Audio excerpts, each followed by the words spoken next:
Il-Kamra tal-Kummerċ, l-Intrapriża u l-Industrija ppreżentat proposta lill gvern biex jagħti stimolu aktar qawwi li jtaffi l-impatt soċjo-ekonomiku li din il-pandemija se tħalli fuq pajjiżna.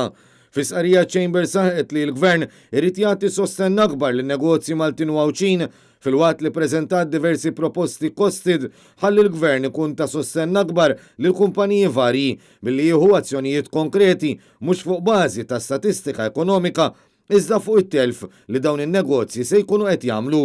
Iċ-Chamber saħqet li l-Gvern għandu jipprovdi l-għajnuna kollha meħtieġa lil kull negozju rispettivament mill-liema settur ekonomiku ġej jew jopera.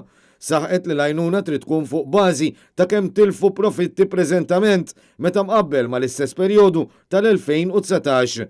Ġie propost li l-kumpaniji kollha li tilfu aktar minn nofs it-turnover tagħhom għandhom jiġu sostnuti b'sussidji fil-pagi fuq bażi ta' 800 euro fix-xahar għal kull impjegat, filwaqt li dawk li tilfu ftit aktar minn kwart jingħataw 400 euro f'sussidju bl-istess metodu.